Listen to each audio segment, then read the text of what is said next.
Muy buenas tardes, sean ustedes bienvenidos una vez más a las conferencias de Senderos de la Esperanza. La Asociación Espírita Senderos de la Esperanza, todos los días jueves, por este mismo canal, presenta sus conferencias públicas. Hoy tenemos la presencia de Liliana Rueda con un tema supremamente interesante.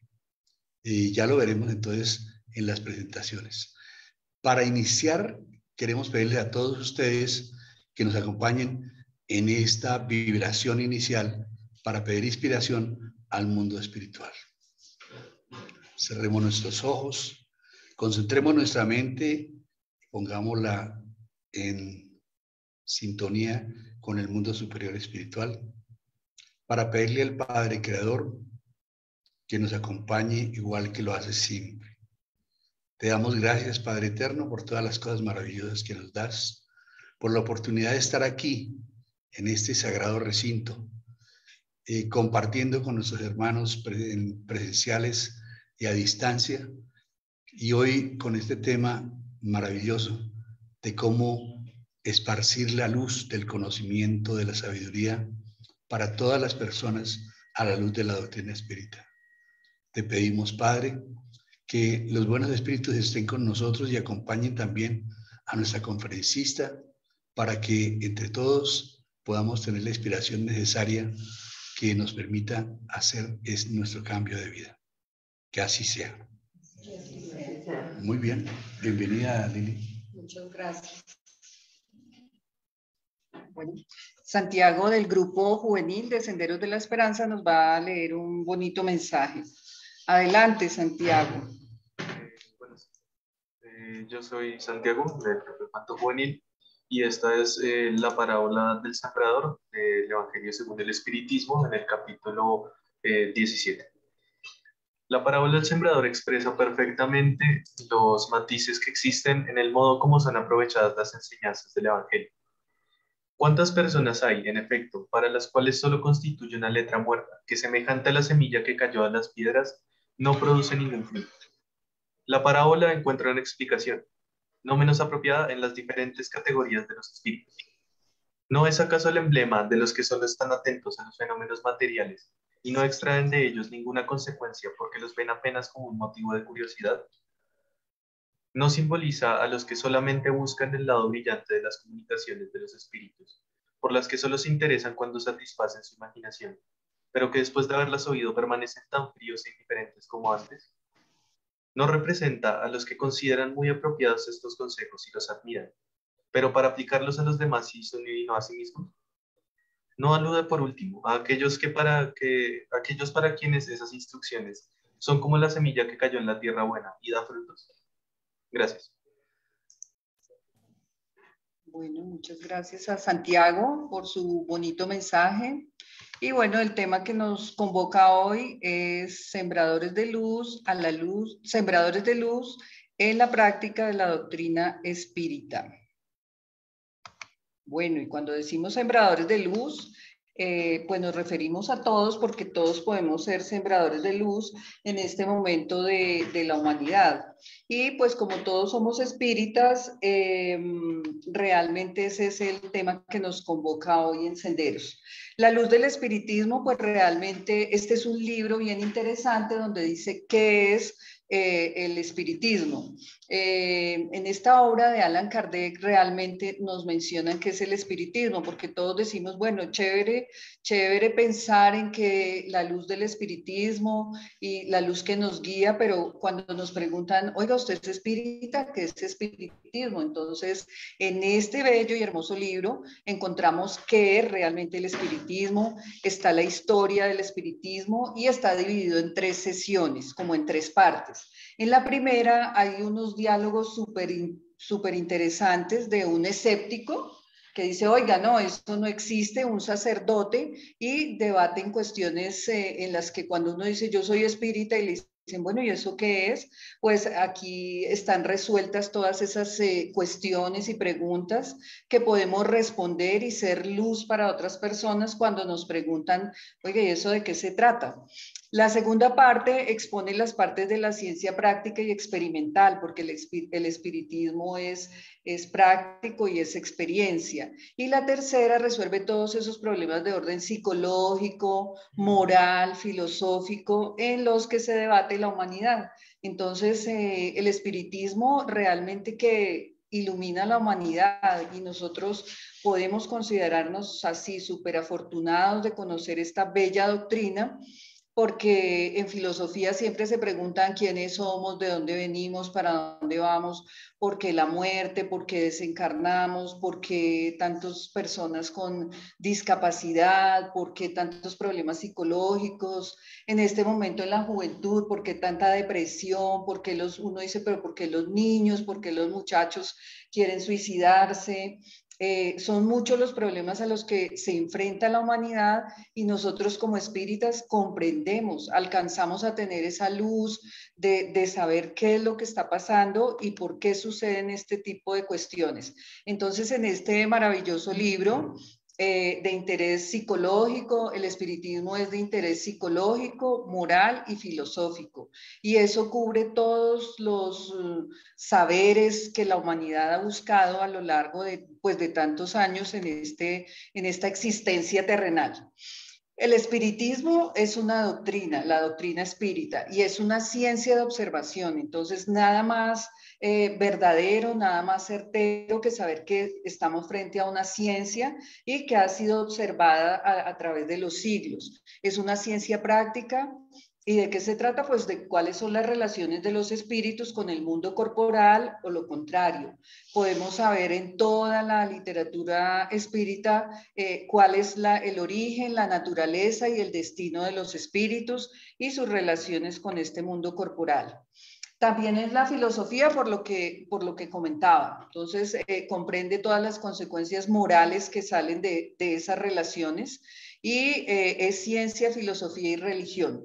El espiritismo no es una religión, pero sí es en sentido filosófico de hacernos mejores seres humanos, de pensar en que realmente estamos evolucionando, es en el sentido filosófico que el espiritismo puede semejarse a la religión.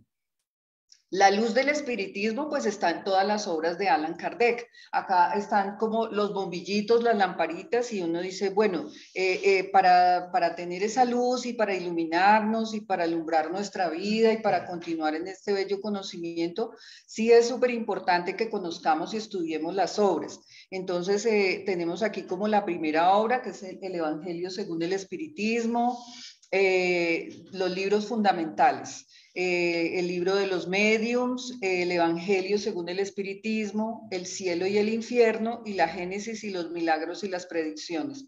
Si nosotros logramos leer esta literatura, realmente vamos a comprender pues de qué se trata el espiritismo, qué estamos haciendo en la Tierra, para dónde vamos, cómo nació la Tierra, porque hay diferentes mundos y por qué sucede todo lo que sucede en nuestro bello y hermoso planeta de expiación y prueba.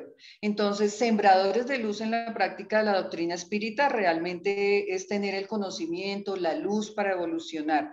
¿Y cuál es la finalidad del espiritismo? Pues el progreso intelecto-moral de la humanidad.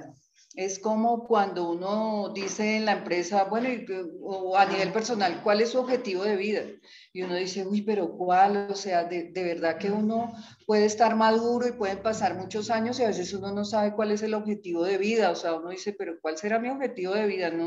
No sé, o la vida lo lleva a uno a diferentes facetas, a desarrollar diferentes labores que uno a veces no sabe cuál es su objetivo. Y en las empresas y en las organizaciones, porque eso es lo que somos realmente, pues todos trabajamos o se tiene una empresa, o quién administra el hogar, pues la mujer y el hombre y los hijos. Entonces, cuando a todos les preguntamos cuál es su objetivo, cuál es su finalidad, uno debe saber cuál es su finalidad en la vida.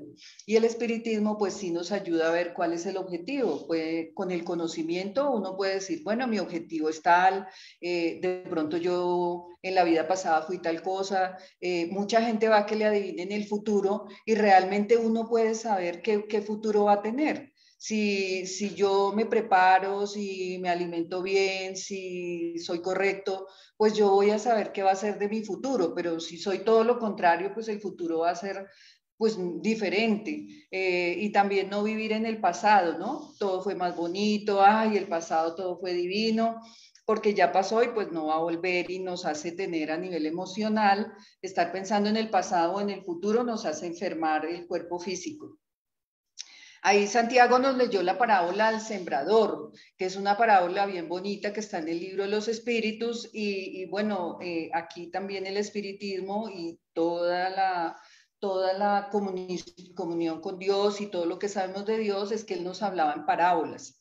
Entonces esas parábolas como a los niños es una historia, es un cuento bonito, que a uno le cuentan que fue regando las semillas y que unas cayeron por allá en las piedras y que no pasó nada y que otras cayeron en terreno fértil y que qué bonito, que mire lo que pasó, que mire lo que sucedió. Entonces, esas narrativas de las parábolas siempre, siempre nos van a dejar una lección, un mensaje, siempre le queda a uno algo ahí de ese pensamiento. En esa parábola del sembrador, Jesús narró la historia desde el interior de una barca. Cuando uno lee Ave Luz, allá dicen que a la orilla del mar de Galilea, también conocido como lago de Genezaret o como el mar de Tiberíades, mientras una gran multitud escuchaba a su margen pues esa parábola del sembrador. Entonces todos como que le ponían atención. En esa historia, ese sembrador lanza las semillas y las que cayeron al pie del camino y en terrenos rocosos y espinosos dice que se perdieron, pero las que cayeron en suelo fértil pues crecieron y se multiplicaron. ¿Ustedes sí han visto plantas que caen en suelo infértil y si nacen? También eso pasa, o sea, no todo está perdido, no todo está perdido en el mundo en el que estamos en esta tierra. Entonces, esta parábola del sembrador está en el Evangelio según el Espiritismo, en el capítulo 17, en Sed Perfectos. Y ese capítulo de Sed Perfectos aplica totalmente a lo que debe ser un buen espírita, cómo debe ser el hombre de bien, la parábola del sembrador pues da instrucciones sobre el deber, la virtud, habla de los inferiores y los superiores y de cuidar el cuerpo y el espíritu, que tiene todo que ver con ser sembradores de luz también. Se debe observar que el sembrador no distingue el suelo en el que deja caer las semillas, aunque los frutos no son producidos en todos ellos. Dios nos envió al Maestro Jesús para que nos diera todos los frutos desde hace cuántos siglos, muchísimos. Y Él no distinguió, ¿no? Él los dejó para todos, para toda la humanidad. Entonces se hace como una semejanza con la flor de loto que renace cada día ante la adversidad. Cuando uno piensa en la germinación, en las semillas, en las plantas, esta flor de loto nace realmente en el fango, nace en el lodazal y ella por las noches se cierra y se protege y es una flor súper hermosa. Y en el día sale y exhala un aroma delicioso. Entonces ella emerge del barro, de las ciénagas, aquí lo que dice, y esa flor de loto ha sido utilizada en el yoga. Dicen que Buda se sentaba en la flor de loto. En muchas filosofías la tienen como para hacer yoga, para meditar, pero es realmente por la fortaleza de la flor de loto. Nosotros, como semillas de luz, podemos ser esa flor de loto. Somos, porque pues todos hemos pasado periodos muy duros de la vida y lo semejan en psicología. La flor de loto la asemejan a los problemas, a los inconvenientes que puede tener el ser humano a lo largo de la vida. Simboliza como el poder de la resistencia. Esta psicóloga Susan Kobasa, ella menciona, hablando de la flor de loto, que las personas más bellas, perdón, no, este es un pensamiento de Elizabeth Kubler-Ross, que fue una psiquiatra de salir de las profundidades. Esto me recordaba como en estos días ese debate que hay de si sí o no de esta señora que tiene esclerosis lateral amiotrófica, que es una enfermedad que no tiene cura, no hay ningún medicamento que saque esos pacientes y ellos se van a ir deteriorando en su escala de discapacidad, ellos van a ir quedando en silla de ruedas, y el final es la cama y no movimiento con dolores muy graves. Pero esta médica, por ejemplo, ayudaba a todas estas personas a tener menos dolor, porque pues uno dice, no, pero pues qué terrible la eutanasia, que no muera, pero nadie sabe, o sea, yo no he tenido el dolor del cáncer, uno no sabe cómo actuaría ante un dolor, pero obvio tenemos los médicos y personas de bien que siempre van a cuidar que sí, que no sea la eutanasia pues la última solución, porque sabemos que esta persona va a morir y va a durar ahí dando vueltas todo el tiempo que hubiera tenido que vivir y pues va a vivir esas consecuencias que ya como espíritas las conocemos. Entonces, ¿qué plantas crecen en terrenos difíciles? Yo diría que todos, o sea, todos los que somos sembradores, todos hemos sido semilla, todos hemos sido plantas y todos hemos pasado cosas fuertes. O sea, uno dice, no, aquí Beethoven que a los 16 años, a los 26 años perdió la audición, pero fue la época en la que más produjo, fue la época en la que hizo su mejor música. Me encontré con Helen Adams Keller, que dice que al año ella quedó sorda, sin visión y sorda. Y realmente fue una mujer que fue escritora, escribió 400 artículos, fue defensora de las mujeres, fue defensora de los obreros. Entonces, el haber sido una semilla que de pronto no germina y no es la flor más bonita como todos esperamos, sí tenemos muchos ejemplos de personas que han salido de ese camino. Stephen Hawking realmente, él tenía esclerosis lateral amiotrófica, pero eso no impidió que tuviera hijos, que se casara, que trabajara, logró tener gran éxito en la medida de su padecimiento y él ya al final decía, antes la vida me parecía aburrida, ahora definitivamente soy más feliz. La perspectiva de morir joven me hizo entender que la vida vale la pena. Hay tantas cosas que se pueden hacer y a veces nosotros decimos, ay, ¿qué voy a hacer? No tengo nada que hacer, voy a ver qué hago, pero yo a futuro qué, pero es que es mucho lo que hay que hacer. Y lo vemos con este tipo de personas que son plantas, son semillas que nacieron o sea, él no tenía solución, de pronto sí, claro, tiene una situación económica que le permite estudiar, tener otras cosas, pero vemos también personas con cero dinero que han logrado salir adelante. Acá en sus charlas Fabio nos ha mostrado a Nick Vujicic, que no tiene brazos, no tiene piernas, pero él también tiene hijos, tiene familia, es un gran conferencista a nivel internacional. Frida Kahlo, pues cuando uno lee la historia, realmente ella fue muy enferma desde que niña, tuvo poliomielitis, le hicieron 1000 cirugías, ella fue pintora y pintaba su sufrimiento interno, pintaba todo lo que a nivel físico sentía.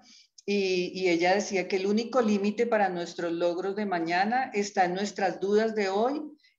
Esto lo decía Roosevelt. Entonces, bueno, aquí podemos ver como todos, yo me encontré con 1000 personajes, hasta Miguel de Cervantes Saavedra, que perdió por allá un brazo en la batalla de Lepanto y después, mejor dicho, escribió El Quijote, que es su obra máxima. Entonces, el espiritismo nos ayuda como a ese bálsamo de, oiga, yo pues he tenido 1000 caídas, pero pues sí, puedo levantarme y puedo salir adelante.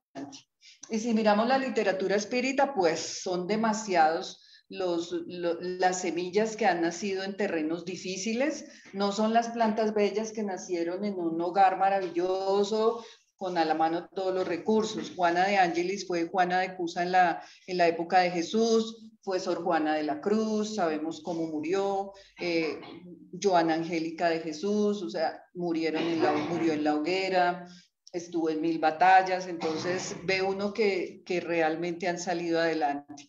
León Denis fue de origen campesino, él no tuvo educación, los papás no tuvieron para darle educación, él fue totalmente autodidacta y él se empezó a quedar ciego cuando le empezó como a interesar el espiritismo. Él a los 18 años, como él era autodidacta, él se consiguió el libro de los espíritus y lo leía a escondidas porque la mamá le prohibía, y él se fue quedando ciego y él estudió braille. Él previó que iba a quedar ciego y estudió braille antes de quedar ciego, y pues murió ciego también. Amalia Domingo Soler pues tuvo una infancia de grave enfermedad, tuvo una vida de pobreza, ella vivió de la caridad de otras personas realmente, y Allan Kardec realmente fue productivo para el espiritismo a partir de los 50 años. Entonces el espiritismo también, gracias a que uno sabe que aquí puede que sea maduro, tenga más de 50 años, pero pues mucha gente arranca a los 50 años, grandes empresas, grandes emprendimientos, grandes caminos. Por ejemplo, Allan Kardec, y bueno, tenemos en la historia muchas personas que arrancan ya de una vida muy madura a trabajar, porque a veces creemos que estamos muy viejos, entonces decimos, no, yo ya a esta edad, ya no hay nada que hacer, ya qué voy a hacer, ya ni más, ya, pero aquí vemos muchos ejemplos de realmente personas que arrancan a esa edad. Lois Hay, la escritora estadounidense que tiene tantas frases de motivación, ella inició realmente, fue después de los 50 años, los muchos libros que escribió.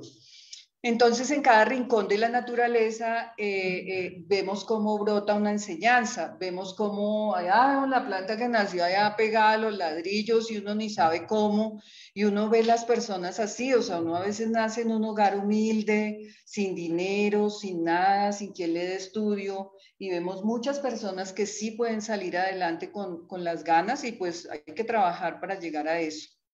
Entonces, bonita el símil de la flor de loto para entenderlo. Entonces, también cuando vemos esa parábola del sembrador, el evangelio pues realmente necesita llegar a todos los lugares, así como llega el sol a todas las plantas, independientemente de la capacidad de recepción. Muchas veces decimos, bueno, y el espiritismo tan lindo, y si entendemos todo porque hay tan poquitos espíritas, pero pues bueno, aquí vamos en un camino, en un eslabón lento y de progreso, y solo Dios sabe cómo va a ser, cómo va a ser esto. Entonces, ¿cómo lograr ser un sembrador de luz? Pues sí, realmente sí, suena muy a clase motivadora, pero sí hay que tener esa motivación. Si yo estoy aburrida, si no quiero, pues nunca arranco. Hay que motivarse y tomar acción. Y las acciones son voluntarias. Nadie va a ir a hacer por mí lo que yo puedo hacer por mí. Entonces, a esta vida vine sola, a esta vida nacemos solos, aunque sí tenemos un clan familiar, sí tenemos la familia, todas las personas que nos acompañan en esta encarnación para poder cumplir con nuestros objetivos, pero cada uno vino solo y solito se va, no se va con nadie. Entonces esas acciones deben ser voluntarias. Yo no puedo esperar que mi mamá piense por mí, mire a ver si yo puedo querer hacer algo o salir adelante. Esas acciones deben ser intencionadas y premeditadas, porque suena bonito, pero si uno no las pone como en el papel o no las planea, pues tampoco salen. Y también la constancia y la voluntad, porque en todo, en todas las disciplinas, en todo lo que vemos en la vida hay que tener constancia y voluntad. ¿Cuántas veces hemos iniciado negocios, cursos, bueno, hasta los libros espíritas, empezamos a leerlos y por allá quedan botados? ¿Cuántas veces decimos, no, pero yo voy a leer esto, voy a hacer lo otro, y no lo hacemos? Entonces, la reflexión espírita es que ese sembrador realmente es Jesús. Él nos guía con sus enseñanzas y es el modelo de perfección. Si queremos ser perfectos, debemos parecernos al Maestro Jesús. Esa fue la guía que nos dieron en esta humanidad. La semilla, pues, es el Evangelio, que si logramos incorporarlo, si logramos motivarnos, si logramos que entre en nosotros, pues va a funcionar, va a germinar, va a salir adelante.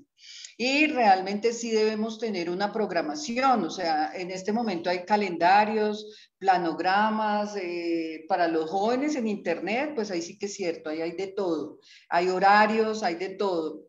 A veces uno dice, yo tengo un sobrino de 10 años que me dice, tú eres organizada y dirigente, y yo no sé qué más, pero pues uno cuando tiene hijos o gente a la que le puede enseñar, uno tiene que enseñarle que debe tener disciplina, orden, organizarse. Si no nos organizamos, no va a pasar nada.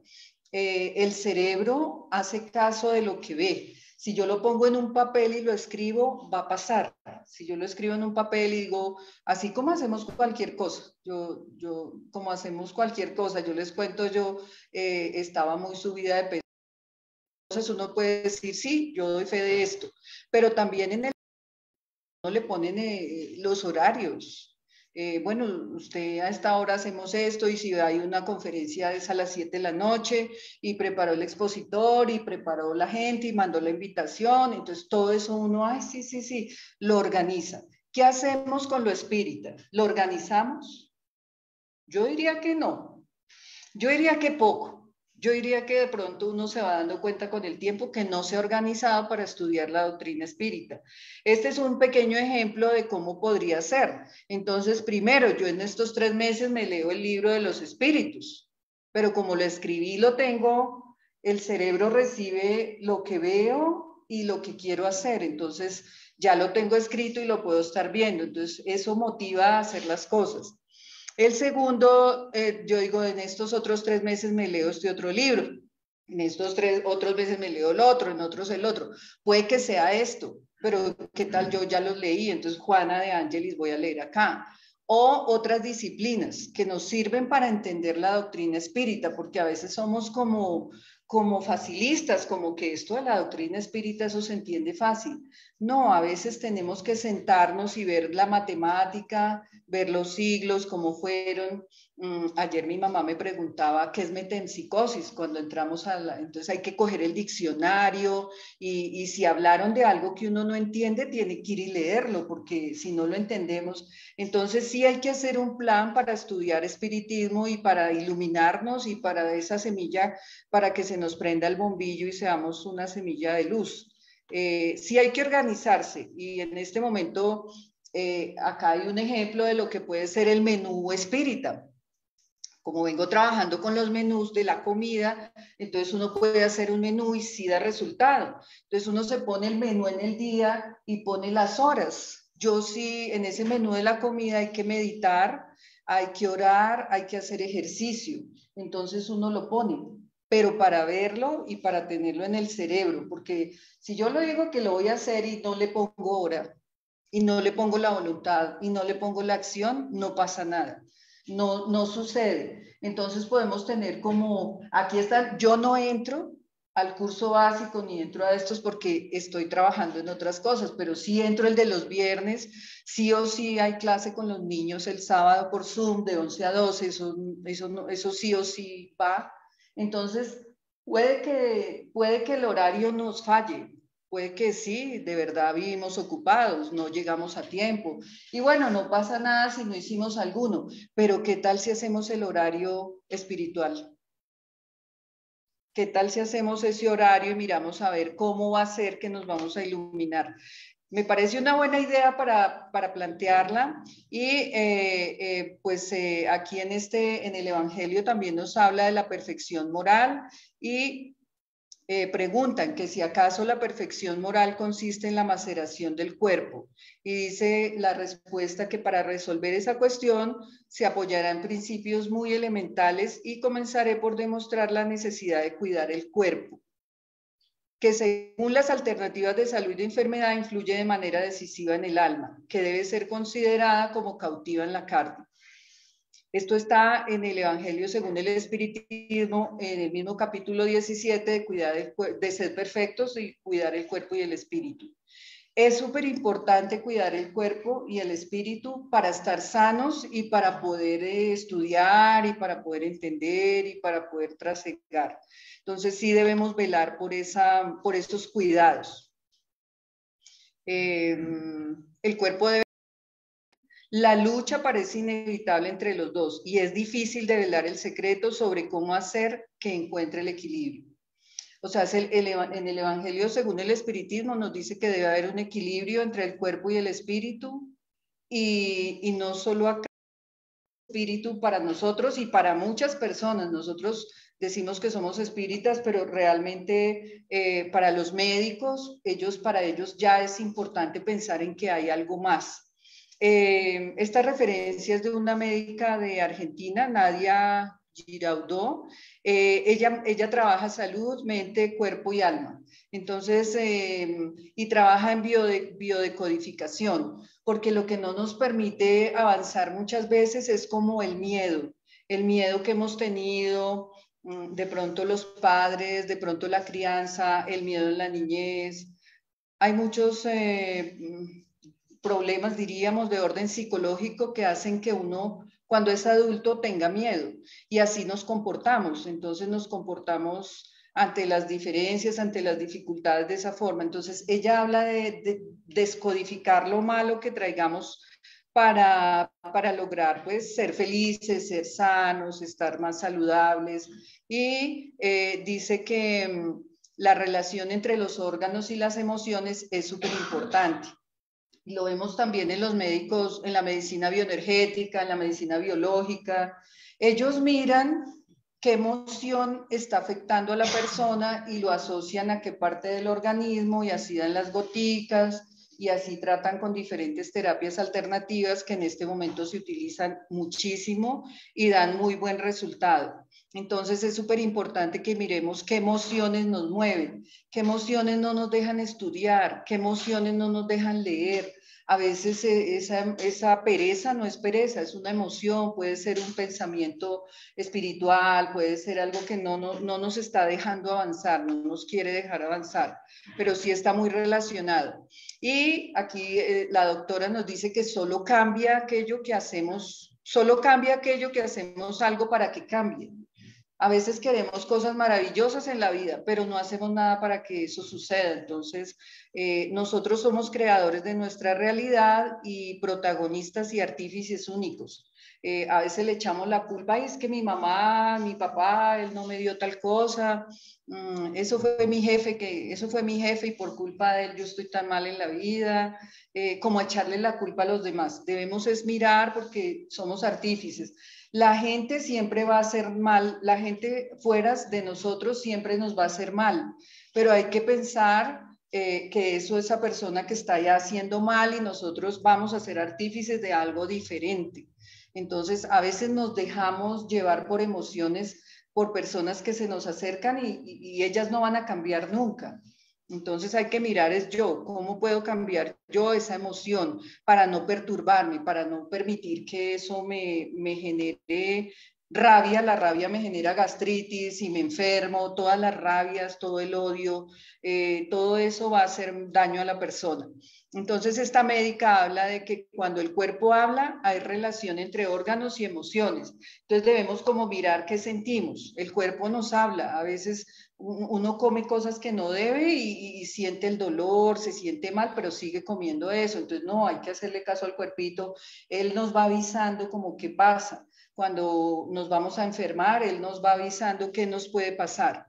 Y no ser víctimas, no victimizarse. Eso también viene de creencias y de cómo nos hemos formado a lo largo de muchos años. No nos victimicemos, porque cuando somos víctimas sufrimos, la emoción nos lleva y nos enferma, y ahí vienen todas las enfermedades. Y elegir, no, a mí me tocó, a mí fue que me tocó eso y me tocó. Entonces nunca decir me tocó, ¿no? Sino yo elegí hacer esto, yo elijo hacer esto, y no permitir que nadie decida pues por nosotros. En la parábola del sembrador, pues tiene mucho que ver con el espiritismo, porque aunque esa parábola es muy antigua, pues puede ser aplicada a los días de hoy. Entonces, pues nosotros sabemos que Jesús vino hace siglos, pero pues como que debemos mirar qué fue lo que nos enseñó. Aunque seamos campos de sembradura para las enseñanzas, también aquí dice predicación, así lo decía del artículo que lo saqué, pero pues no somos predicadores ni somos nada diferente, pero sí podemos llevar ese conocimiento a la familia, a los niños de la casa, a los jóvenes que se nos acercan. A veces los niños y los jóvenes nos parece que son canzones, que no saben nada, que qué, pero ellos son espíritus más evolucionados que nosotros y hasta nos van enseñando muchas cosas. Entonces siempre fijémonos en los jóvenes y en los niños, porque a ellos es que podemos pues aconsejar, podemos decirles qué puede pasar. Esos tipos de suelo para la parábola del sembrador, pues esos tipos son la mentalidad espiritual de cada uno, son los grados de evolución de cada uno.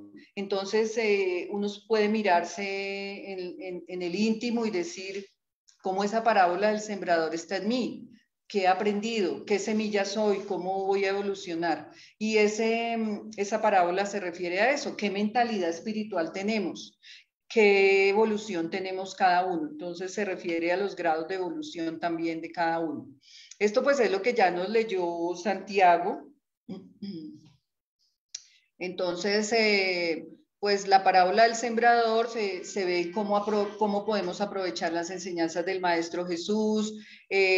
A veces las escuchamos y se nos olvidan, o verdad tenemos problemas y no las practicamos. Uno a veces lee y con los años vuelve y lee, o lee hoy y lee mañana y mañana entendió mejor. A veces uno tiene la cabeza por allá en otro lado.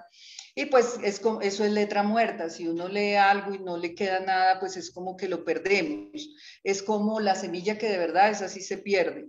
Entonces la parábola se adapta a las diferentes categorías. Y aquí dice que no, es como una pregunta, no simboliza solamente a los que buscan el lado brillante de las comunicaciones de los espíritus, por las que solo se interesan cuando satisfacen su imaginación. Aquí se refiere como a las personas que llegan al espiritismo y creen que les van a adivinar el futuro, que le van a traer el ser querido que murió hace no sé cuánto, que se van, entonces no, eso no es el espiritismo, no es lo que vamos a encontrar. Aquí vamos a encontrar conocimiento y evolución. Entonces, dice que bueno, que esa semilla debe caer en buena tierra. Entonces, esa parábola del sembrador, pues nos trae inmensas lecciones de vida. O sea, uno a veces lee el Evangelio según el Espiritismo y dice, bueno, pero esto yo por ahí he leído harto, ese capítulo de ser perfectos y cuidar del cuerpo y el espíritu, y pasa uno por ahí, pero cuando uno lo profundiza, realmente trae una enseñanza muy grande este capítulo sobre realmente seguir la vida de Jesús, tomarlo como ejemplo. Y también conocerse mejor y perfeccionarse. El conocerse mejor es con las emociones, qué estoy sintiendo, por qué me siento así, si es algo psicológico, pues ahí están los psicólogos, está el psiquiatra, está el médico. No está mal ir al psicólogo, es más, está perfecto ir al psicólogo, está perfecto ir al psiquiatra. Yo visité psiquiatras muchos años y realmente el psiquiatra es la persona que lo puede orientar a uno en cómo manejar la vida. Ellos lo dejan a uno hable y hable y hacen que uno mismo vaya buscando cuál es el camino real. Y muchos dicen, no, es que el psiquiatra eso formulan, dan medicamentos. No, hay la psicoterapia. Entonces, la psicoterapia existen los médicos, el psicólogo biológico, la psicóloga biológica. Yo personalmente conozco una, entonces da gotas, trabaja con poliedros, habla con la persona. Entonces es súper importante ver qué emociones tenemos, cómo nos comportamos, y eso nos puede ayudar a mejorarnos, a ser mejores personas y a descubrir cuál es el camino. No en vano Kardec pues nos puso este capítulo 17 con estas bellas enseñanzas. Entonces, pues como esto queda grabado, aquí dejo la bibliografía del contenido espírita de la parábola del sembrador, que está en el primero. Lo de la mente es maravillosa, y lo del loto me pareció muy lindo, porque realmente es como en la dificultad todos podemos salir adelante. No es de unos privilegiados, no es del que tenga dinero, no es del que sepa más. Como todos somos iguales, todos tenemos ese mismo derecho. Y está lo de la doctora también, que me pareció, pues es una médica y ahí está como su hoja de vida. Y bueno, aquí en Sembradores de Luz es un grupo que se está creando a nivel internacional para, tiene material educativo para espíritas. Si alguien tiene hijos o quiere hacer clases espíritas, hay material educativo en 4 idiomas. Entonces, bueno, ahí está la bibliografía para todos. Pues no sé si hay alguna pregunta o así está bien. Muchas gracias. Ah, bueno, aquí hay una pregunta. Uno, pues no es una pregunta, creo que ya abriría como un debate, pero uno cómo identifica a qué tipo de personas debe hablar del espiritismo, porque hay religiones que son muy, ¿cómo decir? Como que te imponen la religión y para mí eso es muy incómodo. Y no quiero llegar al punto de hacer sentir a una persona incómoda por hablar del espiritismo. Entonces, he tenido muy pocas personas en la vida que he llegado a regalarles el libro del espíritu, muy pocas, 3 contadas, sí, que les han pasado situaciones que uno ya llega a decir como, mira, te voy a contar algo, que es algo que yo creo, que me gusta mucho, que me ha servido en mi vida, y te lo quiero compartir porque siento que es el momento de hacerlo. Pero el tema va más dirigido hacia cómo ser esa luz para los demás, ¿no? Y poder compartir el espiritismo. Entonces, ¿cómo identificaríamos qué momento hacerlo? Porque por lo menos yo no soy luz. En mi vida, por lo menos, no comparto el espiritismo con la gente de mi alrededor. No es nada fácil. Bueno, yo creo que aquí los internautas escucharon la pregunta, ¿cómo hablar de espiritismo en ciertos momentos, a ciertos grupos, a las personas que no creen, que no tienen ni idea de espiritismo y que no es nada fácil? Porque, como decía al inicio, uno dice espiritismo y dicen, uy, no, eso por allá debe ser raro.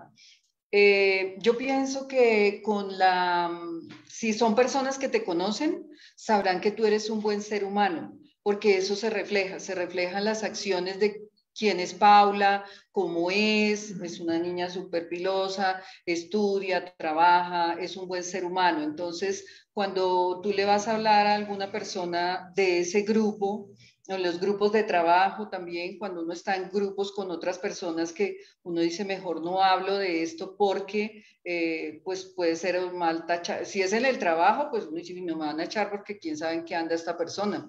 Mi hijo estudió en un colegio que es cristiano, entonces uno decía, y yo le decía, no vayas a decir tal cosa porque pues cristiano, aunque ellos respetan, hoy día respetan todas las creencias, pero sí es importante que si son niños puedan decir como creo en esto, creo en la reencarnación. Si es en grupos de trabajo, la verdad yo siempre he dicho, yo creo en la reencarnación, creo en esto, creo en lo otro, y la gente respeta. Ya con el tiempo, como te conocen y saben quién eres, si ellos, o sea, las personas son lo que son, lo que reflejan, su actuar, su modo de ser, su forma de actuar frente a los compañeros, a las otras personas. Entonces, a ti sin duda dirán, no, esta niña es una buena persona, yo he visto que se comporta así. Cuando tienen una duda, generalmente pasa algo.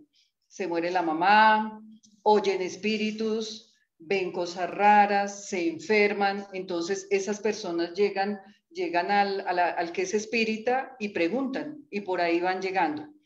Los espíritas somos muy pocos, lo decíamos ahora, pero no hay que tener temor de hablar porque el espiritismo es ciencia, filosofía, es moral, entonces siempre debemos poder explicar en qué se basa en los libros de Allan Kardec, entonces la gente empieza como a mirar por allá y después a los meses le dicen a uno, oye, sí, tal vez me interesa tal cosa, y por ahí van entrando en esa sintonía, porque como anoche lo hablábamos en el libro de los espíritus, todo viene en un eslabón. Puede haber personas que entran de una y se interesan, no por los fenómenos ni qué pasa aquí en el espiritismo, pero sí entran por el conocimiento, sí entran porque algo los lleva, porque su ángel de la guarda les dijo, sus espíritus protectores. Pero sí es importante que nosotros como espíritas, cuando nos pregunten, hablemos claramente. Mira, no, es esto y esto. No es esta charlatanería de invocaciones o de ver cosas extrañas. Entonces, las personas ven cómo se comportan cada uno y van a decir, bueno, esta persona se ve bien y van a empezar a interesarse. Pero sí es importante llevar esta luz a otros escenarios. Si vemos que sí, que es el trabajo y me van a echar, pues donde yo trabajo, aceptan todas las filosofías, todas las personas de sexo diferente, de raza diferente, y es súper chévere. Hoy día ya esos escenarios están totalmente abiertos, pero no falta... mi hermana trabaja en un sitio donde son cristianos y ellos creen que están salvados, que el que trabaja allá, ese no se va a salvar porque no tal cosa. Entonces, eso lo vemos en nuestro diario vivir y debemos como aprender a equilibrarlo. El espiritismo es libre, es una doctrina a la que todos llegamos y cada uno se encarga de evolucionar en ella. Entonces, el que llegue va a llegar porque le gustó, no porque nadie le impuso. Con los mismos familiares, la familia a veces le dice a uno, uy, no, los esposos, los que están más cercanos les parece que eso es terrible, ¿no? Eso es como, ella es como bruja, eso no, tal cosa, pero pues con el tiempo se van dando cuenta si uno se comporta bien, si es una persona de bien, pues van a decir, oye, no, mira, buena gente, tal cosa, y la vida lo va encontrando a uno para ayudar a esas personas, para hablar con ellas en algún momento. En algún momento están enfermos, donemos un libro, esos libros pequeños donarlos, eso dice dictado por el espíritu de tal, y ahí la gente empieza a decir, ah, ves, sí, tal cosa. Y al que le va a corresponder y planeó en el mundo espiritual conocer el espiritismo, seguramente que va a llegar y lo va a conocer, si no va a recibir una pequeña pincelada en esta encarnación y pues ya después vendrá con más fuerza en otra encarnación al espiritismo. No sé si aquí alguien quiera dar otra opinión al respecto. Se comparte la luz cuando el bombillo. Exacto. Muy importante. Uno el bombillo no se lo puede dar porque queda sin electricidad en la casa. Pero sí puede uno donar libros, recomendar cositas y en el actuar, en invitar a la gente. Oye, mira, yo voy a esto y de pronto les gusta, de pronto. Hay gente que uno invita como ahora con la virtualidad ha sido chévere. Hay gente que uno invita y entran y todo y uno dice, ve, están entrando. Entonces por ahí entran. Señora. Yo diría también que a cada cual le llega su momento, porque hay personas que todavía se les explica de la doctrina espírita y no entienden, porque no están preparados. Entonces, también eso hay que tenerlo en cuenta, que a cada cual le llega su momento. Entonces, no hay que afanarnos por eso. Sí. Bueno, muchísimas gracias, Ismael. Ya terminaríamos. Gracias a ustedes. Muy buena tarde para todos. ¿Hago una oración? Bueno. Bueno, muchas gracias para todos. En este momento pues vamos a disponernos para hacer una oración. Podemos cerrar los ojos, relajarnos, tranquilizarnos, pensar en el Maestro Jesús y pues en el día de hoy darle infinitas gracias por su compañía. Gracias Dios por esta doctrina maravillosa que nos ha cambiado la vida, que nos trae tantos conocimientos bellos, que en el día a día nos da alegría, nos da felicidad. Sabemos que somos privilegiados por conocer esta bella doctrina. Infinitas gracias, Dios, Maestro Jesús, por ser nuestro modelo y guía. En el día de hoy te pedimos ilumines nuestra mente, nuestro corazón para realmente ser perfectos, para cumplir este pasaje del Evangelio según el Espiritismo, del capítulo 17, para ser mejores seres humanos. Te pedimos, Dios, que esta hermosa luz, esta semilla maravillosa, llegue al mundo entero, llegue al planeta Tierra. Sabemos que estamos en evolución, sabemos que tenemos 1000 inconvenientes. Te pedimos hoy por todo el sufrimiento en este planeta, por los enfermos, físicos, mentales, espirituales, por tanto dolor, por tanto desacuerdo. Pedimos, Dios, que cubras este planeta con esta luz, con esta semilla tan bella, y te rogamos que sea pronta evolución, que con estos nuevos jóvenes, con esta nueva generación, realmente lo hagamos de una forma más rápida, más consciente. Ya vemos nuestros jóvenes con una alimentación diferente, con un respeto por los animales y la vida. Gracias por estos seres nuevos que nos enseñan, y permite, Dios, que este planeta rápidamente evolucione y vayamos todos a un proyecto mejor. Que así sea. Que así sea.